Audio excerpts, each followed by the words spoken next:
Hi, my name is Lieutenant James Denna, and I'm with the Elk Grove Village Fire Department. Today we're going to talk about our hazmat vehicle. This is our hazmat trailer.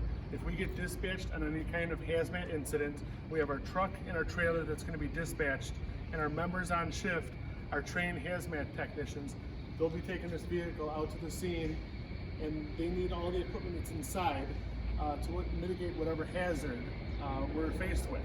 So this hazmat trailer is like a large rolling toolbox for us.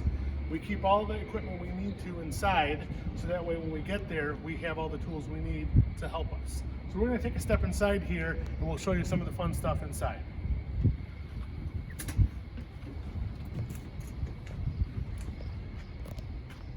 So inside our trailer, we have different shelves of materials in here. So we have ladders, we have radios, we have computers. We keep materials for our hazmat technicians. We have water in here. We have bottles. They have to be on air when they're going to be in suits dealing with the chemicals. So we have extra air packs in here. And as we walk backwards through here, you'll see on the different shelves, each person who's a trained hazmat technician has their different bag of equipment that's on the shelf here. So depending on who's working that day or who's called into whatever scene, they have their equipment already in the vehicle, so that way it's staged here ready for them to go, and you can see their names on all the different bags.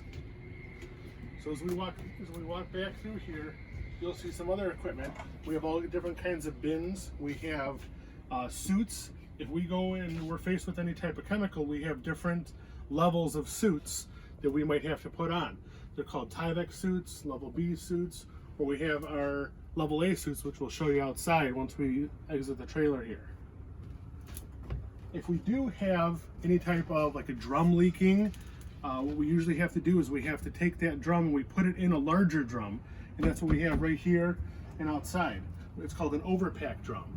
So we will put that leaking drum or that leaking material into that, seal it up, and then we'll call a cleanup company to come clean up the area and dispose of that material properly.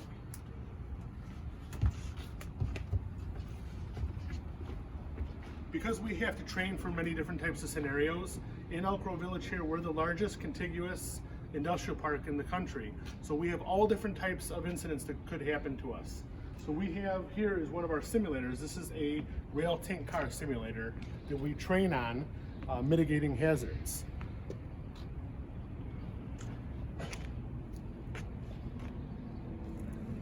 When we get called out to somewhere, most of the time it's a unknown substance or smell of something or something leaking.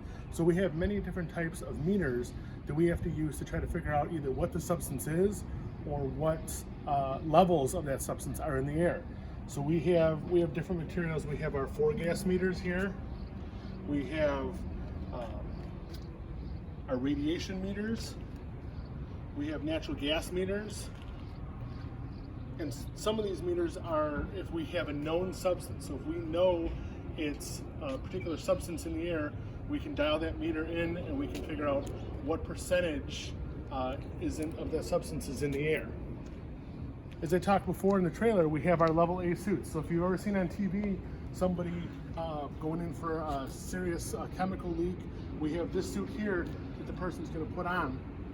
Now the trained technician who wears this is going to be wearing an SCBA, which is our self-contained breathing apparatus, with an air tank. They put an hour bottle on their back because they might be in there for a long time.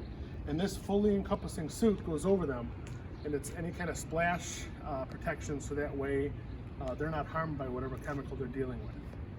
So I just want to thank you for coming out and looking at our hazmat trailer today. And if you have any further questions, please give us a call or stop by. Thank you and have a great day.